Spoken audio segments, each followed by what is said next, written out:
Selamat siang teman-teman semuanya. Siang. Keren, terima kasih hari ini para hadirin yang sudah datang. Pertama-tama saya ingin memperkenalkan terlebih dahulu, saya Faikar Sakti Sudrajat yang akan menjadi pembicara kalian untuk membicarakan perihal teknik penulisan dalam stand up comedy. Nah, dalam penulisan stand up comedy kita harus tahu yang namanya, yang pertama saya akan berikan ini dia. Tapi sebelum kita akan tanya terlebih dahulu, untuk kalian di sini siapa yang mengikuti stand up comedy, boleh tepuk tangan teman-teman.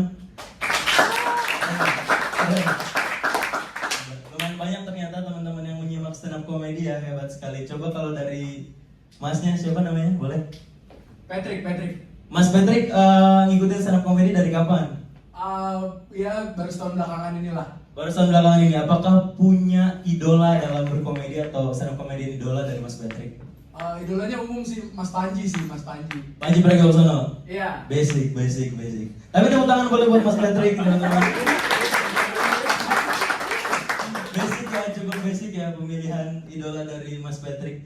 Mungkin di sini pada bertanya-tanya, kalau tidak berminat menjadi stand up comedian, apakah tetap boleh disimak materi yang hari ini akan saya sampaikan? Tentu saja boleh, karena stand up comedy sangat berkaitan erat dengan yang namanya public speaking.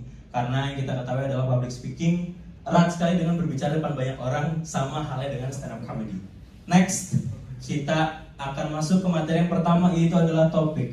Nah, salah satu stand up comedian luar, bernama Judy Carter, pernah bilang, kalau misalkan proses membuat kelucuan dimulai dari hal yang paling sederhana, yaitu menentukan topik itu sendiri. Topik atau hal yang ingin kalian bicarakan itu dapat didasari oleh satu, kebingungan. Apabila kalian menemukan peristiwa dan kalian bingung, itu bisa diambil sebagai sikap ketika kalian ingin menentukan suatu topik. Yang kedua, keresahan. Biasanya para stand up comedian selalu berbicara tentang stand up gue lahir dari keresahan, stand up gue lahir dari apa yang gue rasain ke orang-orang. Dan yang ketiga, ada keanehan. Ketika kalian ngerasa ada suatu kejanggalan atau kalian dalam sebuah peristiwa, ini bisa dijadikan patokan sebuah topik dalam berstand up. Yang keempat adalah kemarahan. Ini adalah hal paling mudah untuk diambil sikap ketika kita sebel, marah dengan perilaku yang dilakukan oleh orang lain atau peristiwa apapun itu bisa dijadikan buat patokan dalam kita memilih suatu topik. Next, ini ada premis. Premis itu adalah gambaran suatu cerita gitu, suatu kalimat. Nah, membuat premis itu ada langkah-langkahnya ya teman-teman.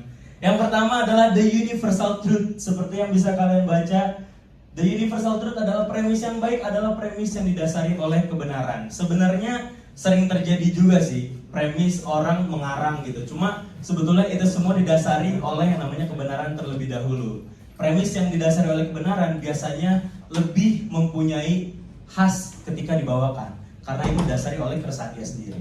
Yang kedua adalah attitude, yang dimana kita seharus menentukan sikap yang diambil dari cerita tersebut. Kayak yang tadi sudah saya mention di awal, kita bisa mengambil yang malu, takut, bingung, sedih, dan masih banyak lagi sebenarnya ketika kalian ingin menentukan sikap dalam membuat premis.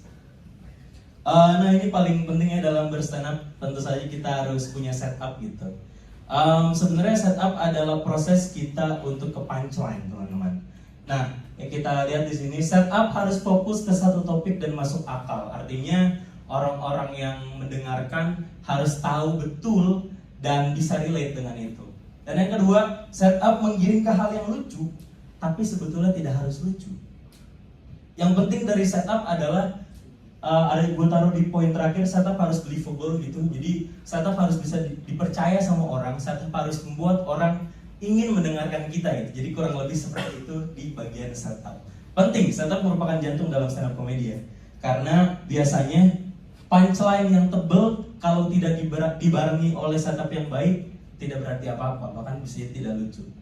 Nah, yang terakhir ada punchline teman-teman. Ini adalah twist dari suatu komedi, seni mematahkan asumsi, seni membuat orang tertawa ada di punchline, yang dimana itu terdiri dari 3 di sini saya catat. Yang pertama adalah hiperbola. Ini sebenarnya kayak majas, yang dimana ini merupakan situasi melebih-lebihkan sesuatu gitu. Di sini ada saya tulis contohnya, temen gue tuh orang yang kaya. Kayaknya itu ada tahap kalau kita beli jus alpukat yang dibeli kebunnya sama dia. Misalkan seperti itu. Itu adalah seni hiperbola dalam berstand up gitu. Yang kedua ada asosiasi, membandingkan satu hal dengan hal yang lain. Misalnya ceritanya kalau misalkan dalam public speaking, Najwa Shihab adalah GOAT dia, sekelas Messi. Kalau gue cuma Haryono, misalnya kayak gitu. Kalau dari segi asosiasi. Dan yang paling terakhir adalah rule of three. Ini adalah teknik sejuta umat para stand up comedian untuk mencari kelucuan, yaitu adalah rule of three. Jadi singkatnya adalah tidak lucu, tidak lucu, lucu, tidak patah, patah. Contohnya di sini adalah waktu kecil gue sama teman-teman gue suka ngasih nama buat anu kita gitu. Biasanya kita kasihnya dalam nama-nama superhero kayak Hulk, Iron Man, padahal kalau dibuka Super Dede, misalnya seperti itu. Ada banyak sekali cara untuk menggali suatu punchline. Salah satunya adalah itu tadi teknik majas dalam hiperbola, asosiasi, dan juga rule of three. Mungkin segitu saja yang dapat saya sampaikan ketika kita harus berbicara tentang teknik penulisan dalam stand up comedy. Karena sebetulnya tidak terlalu kompleks apabila kita berbicara tentang teknik penulisan dalam stand up comedy. Yang penting ketika kita ingin menjadi stand up comedian, ingin menjadi komika, kita harus punya yang namanya keinginan, kerajinan dalam menulis, open mic, mencoba ke komunitas lain, komunitas A, komunitas B, yang dimana itu dapat menjadi sarana kita untuk lebih matang lagi. Saya Faikar Sakti Sudrajat. Terima kasih. Wassalamualaikum warahmatullahi wabarakatuh.